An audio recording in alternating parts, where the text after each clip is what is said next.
masuk ke pembahasan materi baru, yaitu tentang nasab.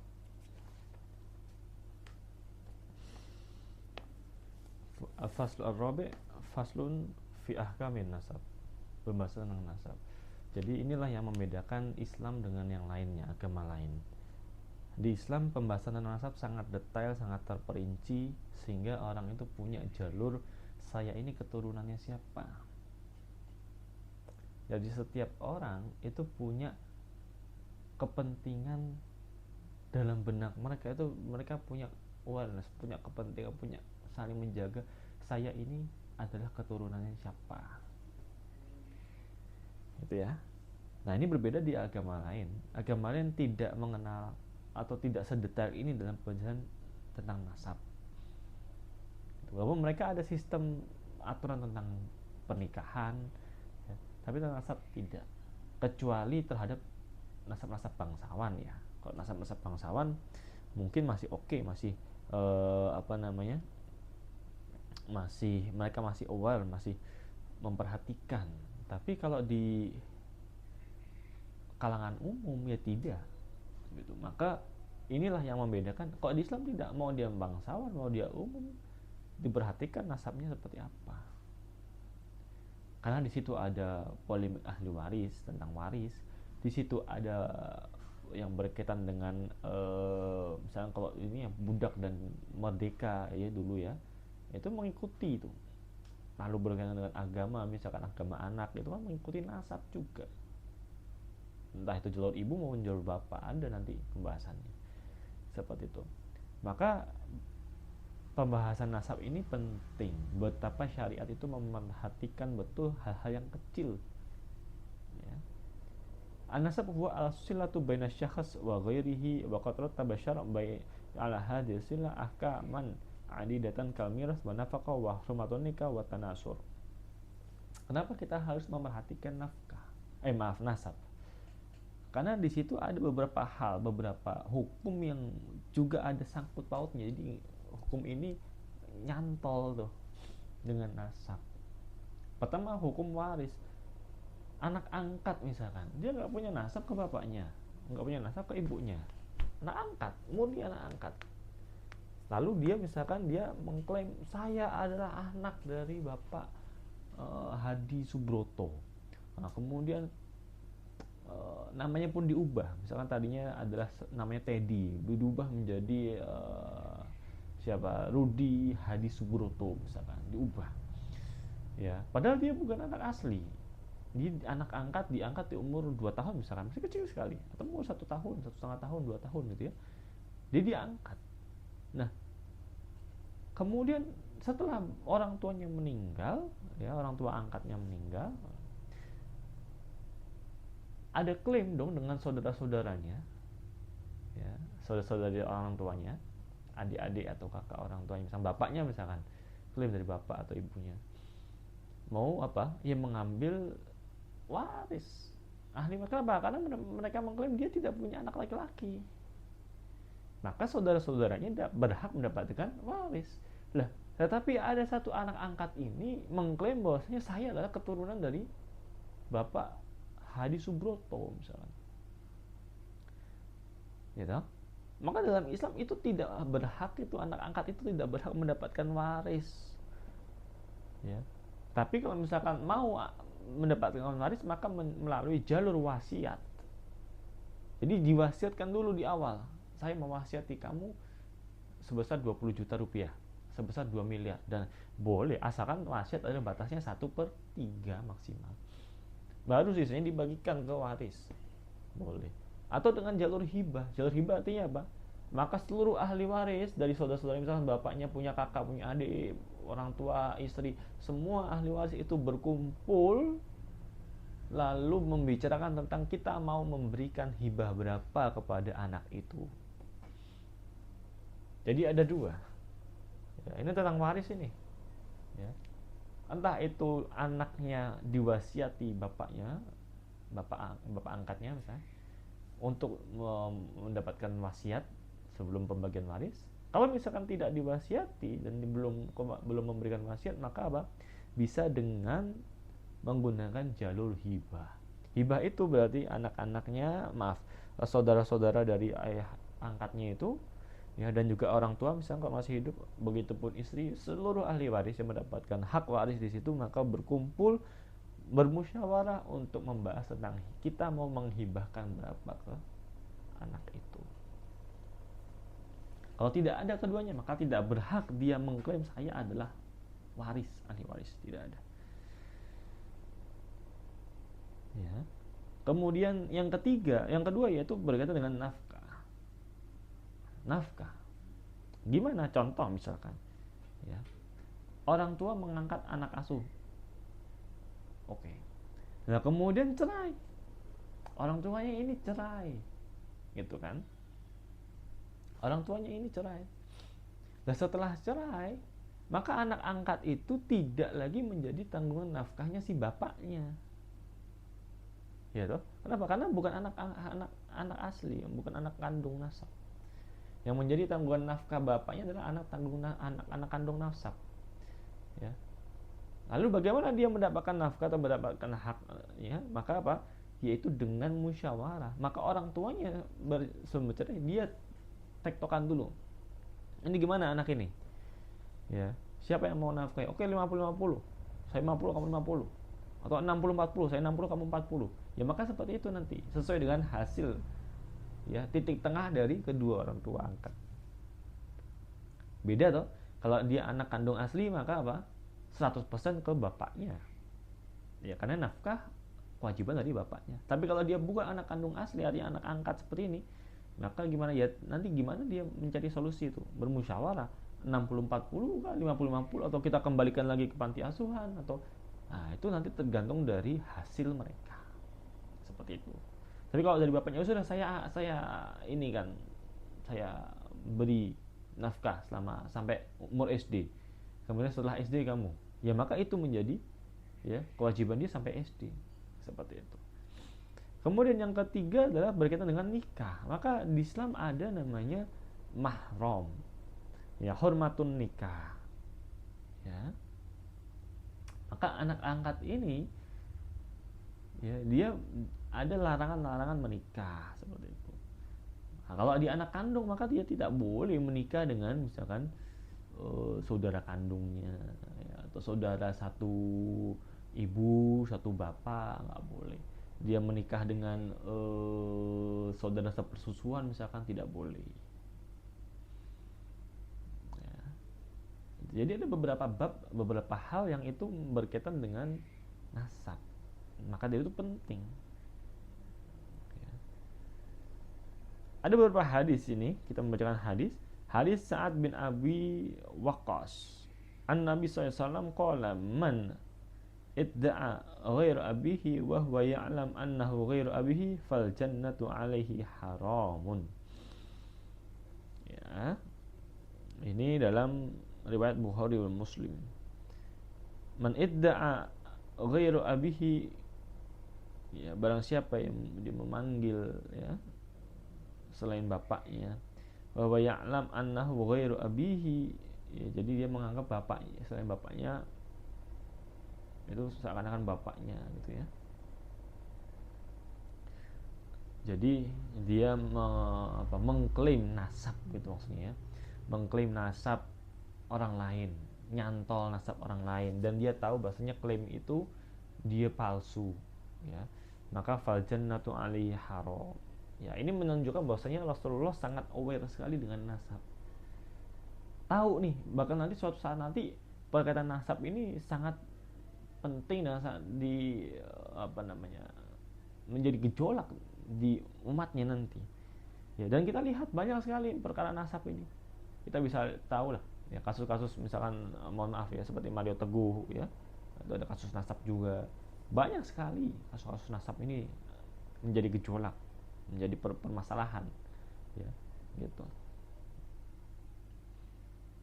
Kemudian minha ma jaa fi hadis al-Imam Ali an Nabi SAW annahu qala wa man idda'a illa ghair abihi aw intama ila ghair mawalihi fa alaihi la'natullah wal malaika wan nas ajma'in la yaqbalullahu minhu yawmal qiyamati sarfan wala adlan. Ya, barang siapa dia mengklaim nasab dari selain jalur bapaknya, atau mungkin dia ya selain jalur dari saudaranya misalkan, ya itu kerabatnya, maka apa ya, maka Allah melaknat mereka seperti itu. Jadi memang nasab ini penting sekali, ya penting, sangat penting sekali. Waqad haramallahu ta'ala ya atabanni alladhi kana ma'mulan bihi fil jahiliyah wa istamara fatratan fi bidayatil Islam hatta nazala qauluhu ta'ala wa ma ja'al ad'iyaakum abna'akum dzalikum qaulukum bi afwahikum wallahu yaqulul haqq wa huwa yahdis sabil id'uhum li abaihim wa aqsatu 'indallahi fa illam ta'lamu abahum fa ihwanukum fid din wa mawalikum walaysa 'alaikum junahun fima akhta'tum bihi walakin ma ta'ammadat qulubukum wa kana Allahu ghafurur rahim. Dalam surah Al-Ahzab dikatakan bahwasanya ini berkaitan dengan mengangkat anak. Jadi ada tradisi umat jahiliyah itu mengangkat anak, ya atabanni. Ya, waqad haramallahu ta'ala atabanni alladzi kana ma'mulan bihi, ya. Maksudnya adalah mengangkat anak boleh, tapi kalau misalkan kita sampai memberikan nasab kita kepada anak itu maka tidak boleh. Ya.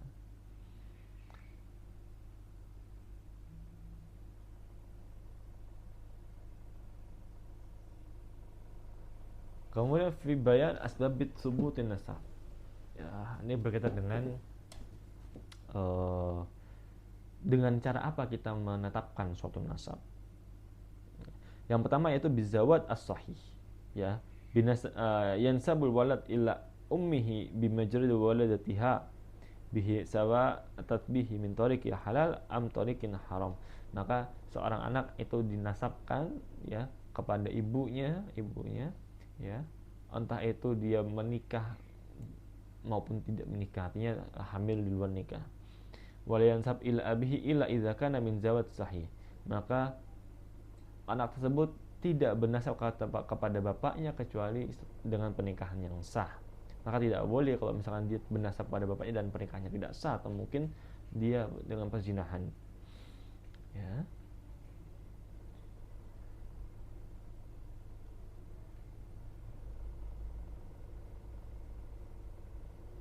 Nah, ini disambungkan dengan hadis Aisyah, ya, radhiyallahu anha, anna Nabi sallallahu alaihi wasallam qala al-walidu lil farash, ya.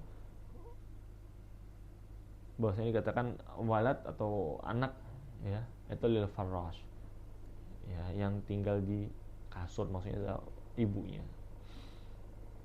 Ya, artinya jalur nasab anak tersebut itu kepada ibunya. Ya, maksudnya anak yang apa? Yang di luar nikah atau dia tidak melalui pernikahan yang sah.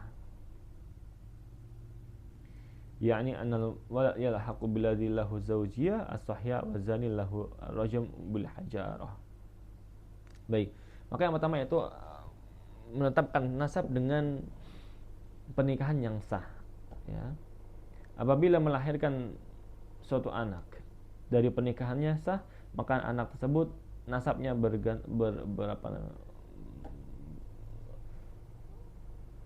bernasab pada siapa? Ila zaujiha, kepada suaminya, hatta walau lam yakun minhu, li'annal walad lil farash, yakni annal walad yansabu li sahibil farash huwa az-zauj, ya. Jadi kalau misalkan anak tersebut, ya, melalui pernikahan yang sah, maka anak tersebut apa? Bernasab kepada suaminya. Yang pertama syaratnya yaitu an yakuna zawj mimman yumkinu an tahmila minhu al-marha 'adatan falyasbut nasab min saghir alladhi lam yablugh, ya. Maka kalau misalnya suaminya itu dia masih kecil, masih belum balik, maka tidak bisa dinasabkan pada suaminya yang masih kecil, seperti itu. Kemudian antalidahu ba'da sittati ashhur min waqti zawaj fi haqqi man yata'atta minhu awata aw min tarihil bulugh. Maka dia melahirkan minimal 6 bulan setelah dia melakukan pernikahan. Tapi kalau dia baru 2 bulan sudah lahiran, berarti sudah dipastikan itu nasabnya tidak bergantung pada suaminya. harus 6 bulan dulu pernikahan, jalan 6 bulan baru bisa tuh dinasabkan pada suaminya. Tapi kalau tidak sebelum 6 bulan maka tidak bisa. Kalau misalkan dia sudah jelas-jelas itu bukan anaknya, maka tidak bisa dijadikan apa?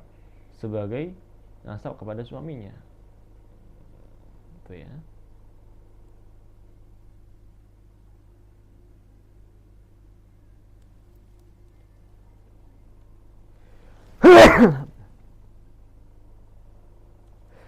Alhamdulillah. Kemudian an yakuna talaqi baina zawjain ba'da al-aqd mumkinan 'adatan. Ya.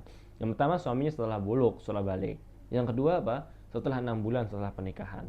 Yang ketiga yaitu ya suami istri ini bertemu, artinya setelah nikah. Kalau misalkan dia tinggal, oke, setelah nikah akad nikah sah. Dia belum malam pertama atau langsung dia pergi karena dia punya pekerjaan lain. Dia pergi ke suatu tempat, misalnya dia nggak pernah ketemu lagi sama istrinya lah. Kok pulang-pulang ke rumah istrinya dia hamil, maka apa? Yaitu istrinya tidak bernasab pada suaminya. Kama law kana zawjan mukimain fi balad wahid atau fi baladin walakin yumkinu ittisal bainahuma bil fi'l fa yahiqun bihin nasab. Ya. Kalau misalkan kedua suami istri ini masih mungkin bertemu ya mungkin seminggu sekali apa, maka nasab itu merujuk pada si suaminya. Tapi kalau dia tidak pernah ketemu sama sekali, ya dia tinggal LDR gitu ya, tahu-tahu hamil, maka apa? Tidak merujuk pada suaminya. Ya. Adapun dari mazhab Abu Hanifah mengatakan ini tetap merujuk pada suaminya. Yathbutun nasab. Li'annahu yumkin at-talaqi bainahuma aqlan li'annahu yahtamil an yakuna dzalika min kiramatil auliya. Ini sebagian daripada mazhab Abu Hanifah mengatakan mungkin bisa jadi terjadi ya, mungkin suatu karomah mungkin atau apa, jadi seperti itu. Syarat yang keempat yaitu antali dal mar'a al-walad li aqal min aqsal muddatil haml min waqtil firqah bil maut aw talaq. Ya. Nah, ini setelah bapaknya mungkin ya hamil atau mungkin dia berhubungan gitu ya. Kemudian hamil atau mungkin sebelum hamil suaminya meninggal atau sebelum hamil suaminya sudah cerai. Ya. Antali dal mar'atu al-walad li aqal min aqsam muddatil haml. Maka apa wanita tersebut melahirkan ya. Melahirkan dengan jarak maksimal tadi misalkan hamil 9 bulan maka 9 bulan ya. Setelah apa? Setelah kematian suaminya atau setelah cerai. Jadi seperti ini kasusnya. Pasangan suami istri bercerai. Sudah cerai. Kemudian setelah cerai sudah tidak rujuk ya, sudah talak bain sugro. Kemudian istri tersebut hamil, tiba-tiba hamil ya. Hamil ya. Nah, maka kehamilan tersebut hingga dia melahirkan ya, jarak antara melahirkan dia dengan perceraiannya atau kematian suaminya yaitu jarak min aqsa muddatil hamal ya. Jarak paling banyak hamil itu paling lama berapa bulan, 12 bulan kah atau berapa bulan gitu. Ya, jadi jarak antara perceraian mereka atau kematian suaminya mereka dengan melahirkannya si anak tersebut yaitu maksimal adalah waktu paling lamanya seorang wanita itu hamil. Maka ini berbeda-beda pendapat. Mazhab Syafi'i mengatakan 4 tahun maksimal hamil, wanita itu 4 tahun mengandung. Adapun dari mazhab Maliki ya dan Hanafi mengatakan 2 tahun. Itu ya. Maliki dan Hanafi mengatakan 2 tahun. Maka dari sini kita lihat ya maksimal tadi 2 tahun. Jadi jarak dari perceraiannya ya, misalnya kalau kita ngambil dari mazhab Maliki misalkan dan Hanafi jarak dari perceraiannya atau kematian suaminya ke melahirkannya seorang anak tersebut, kalau dia lebih dari 2 tahun maka tidak nasabnya tidak kepada bapaknya. Tapi kalau dia lahir kurang dari 2 tahun maka nasabnya kepada bapaknya. Ya, seperti itu. Kalau sekarang mungkin bisa kita tes dengan DNA. Kalau sudah DNA kepada bapaknya ya sudah pasti, sudah otomatis bapaknya harus menafkahi dan lain-lain. Ya kan? Ini bergantung pada nafkah nanti. Kalau kepada bapaknya maka bapaknya harus menafkahi itu walaupun sudah cerai. Ya. Ini tes DNA-nya sudah buktinya kamu. Berarti sudah apa? Harus menafkahi. Kalau misalkan sudah meninggal maka ahli waris wajib menafkahi itu anaknya itu. Seperti itu. Ada klaim nafkah itu. Ya. Kemudian yang kedua yaitu yusbitun nasab bizawaj al-fasid. Pernikahan yang rusak atau tidak sah. Idza kana zawj mimman yatasawwar minhu al-hamal wa atat bihi al-mar'ah 6 ashhur min tarikh az-zawaj fi az-zawaj sahih aw min tarikh ad-dukhul al-haqiqi fi az-zawaj al-fasid bi ittifaq al-fuqaha. Apa maksudnya? Ya. Nasab ini ditetapkan kepada suaminya bizawaj al-fasid dengan pernikahan yang mungkin tidak sah atau rusak, ya, karena mungkin walinya tidak sah atau saksinya tidak lengkap, ya. Idza kana zauj mimman yatasawwar minhu al-hamal, suaminya itu bisa menghamili dari istrinya.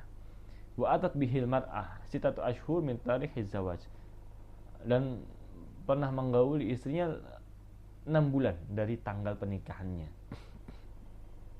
Ya, au min tarikh ad-dukhul al-haqiqi, atau 6 bulan dari terakhir kali dia berhubungan. Ya. Itu. Ahaduma anna nasab yasbitu bil khulwah walau lam yujad tuhul haqiqi. Maka nasab di sini entah itu dia sudah menikah dia belum hubungan atau sudah berhubungan, maka apa? Ana nasab yusbitu bil khulwah, maka nasabnya ini ditetapkan karena dia sudah pernah melakukan tinggal bersama mungkin, atau walaupun dia belum pernah melakukan hubungan seksual. Ya. Wa yakunul farq baina zawaj as-sahih wa zawaj al-fasid wa anna zawaj as-sahih yastaritu fi imkanu talaqi faqat walau lam tujad khulwah baina zawjain, wa amma zawaj al-fasid fa yastaritu li itsbatin nasab wujudul khulwah bainahuma. Maka kalau di pernikahan yang sah, ya, maka syaratnya adalah dia harus sudah pernah tinggal bareng gitu ya. Jadi ada pertemuan di antara keduanya gitu ya. Tapi kalau di pernikahan yang tidak sah atau mungkin pernikahan yang rusak di sini, maka syaratnya untuk mencantumkan nasab kepada bapaknya adalah apa? Dua orang itu sudah pernah berkhulwah. Khulwah itu ya sudah tinggal bareng, hidup bersama, ya berkasih sayang bersama seperti itu. Tapi kalau zawaj as-sahih maka hanya sebatas pertemuan saja. Kemudian yang ketiga, disebut nasab bil wad' bi syubhah. Nah, wad' atau berhubungan secara syubhat. Maksudnya seperti apa? Ya. Maksudnya adalah misalkan falau waqa'a rajul imra'a bi syubhah. Kama law talaqa rajul imra'atahu thalathan fa innaha tahrumu 'alaihi fala tahillu lahu hatta tankiya zawjan ghairuh. Kama law talaqa rajul imra'atahu thalathan. Jadi seorang laki-laki mentalak istrinya 3 kali. Nah, sudah talak bain toh. Fa innaha tahrum 'alaihi, maka dia tidak boleh berhubungan dengannya. Fala tahillu lahu hatta tankih zawjan ghairuh. Maka setelah dia istrinya menikah lagi dengan orang lain, kemudian talak, kemudian kembali menikah dengannya. Walakinnahu law istamaru ala ma'ashiratiha i'tiqadan minhu annaha la tahrum alaihi wa lam ya'lam bi annaha mahramah, ya, fadhanna anha zawjatahu bi ittisali biha wa ba'da al-ittisal biha tabinu annaha laysat bi zawjatihi wa inna ma hasala dzalika bi tariqil ghalat. Ya. Nah, tetapi dia tidak tahu hukum seperti itu. Walakin istamaru ala ma'asyatiha, tetapi dia sudah sebagaimana jadi gini, suaminya bilang ke istrinya, saya talak kamu talak 3. Tapi ya nggak tahu kalau sudah ngomong talak 3 atau saya talak gitu ya, itu sudah talak 3 talak bain kubro. Dia taunya kalau talak ya harus ke pengadilan. akhirnya ya sama suami istrinya masih ya udah seakan-akan hidup bersama, tinggal bersama, belum cerai gitu ya. I'tiqada minhu annaha la tahrum alaihi, ya, wala ya'lam bi annaha mahramah, ya. Nah, itu yang pertama. Jadi nasabnya karena apa? Karena watak bisyubah, karena sudah pernah ditalak 3 tapi dia tidak tahu hukum talak 3, malah melanjutkan ya sudah seperti biasa. Dia kira masih bisa rujuk kembali seperti itu. Au zafat ilahi imra'ah fadhon anha zaujatahu, atau yang kedua adalah dia meniduri istrinya, disangka itu adalah istrinya. Maaf, dia meniduri orang lain disangka itu adalah istrinya, misalnya gelap atau apa. Dia meniduri orang lain disangka itu adalah istrinya. Fattasala biha wa ba'da itisal tabina annaha laysat bizaujati. Nah, setelah misalkan sudah berhubungan, nah dia tahu bahwasanya oh ini bukan istri saya misalkan. Ya. Nah, wa kadzalika law talaqa rajul imra'atahu talaqan ba'inan sugro fadhana annaha raj'iyah. Nah, misalkan dia sudah talak ba'in sugro, tapi apa? Ya seperti hulu gitu ya. Seperti hulu, tapi dia menganggap bahwasanya itu sebagai talak rujuk. Nah, fa idza waladatil mar'ah qabla madha aqsal muddatil haml min tarikhil wada' fatathbutu nasab lil wati'. Wa bidzalika yaqulu wada' bi syubhah kal wata' fi zawaj al fasid min haitsu thubutihan nasab. Maka kalau misalkan ini sama seperti zawaj al fasid, jadi pernikahan yang memang tidak sah secara 100%, ya. Apabila perempuan itu melahirkan qaula madu aqsa muddatil hamil, sebelum ya jarak antara berhubungan dengan pernikahan. Jadi kan dia melakukan hubungan tuh, terakhir hubungannya kapan, misalkan 5 Oktober. Nah, kemudian dia melahirkannya misalkan di tanggal 5 Agustus misalkan. Nah, itu kan masih belum aqsa muddatil hamil, atau belum masa hamil yang paling lama menurut mazhab, ya. Kalau menurut mazhab Syafi'i 4 tahun, kalau mazhab Hanafi dan Maliki 2 tahun. Maka apa? Maka anak tersebut dinasabkan kepada seseorang laki-laki yang menggaulinya, entah itu suaminya tadi misalkan, ya, atau mungkin tadi yang menduga itu istri, maka dinasabkan ke orang itu. Seperti itu. Ya.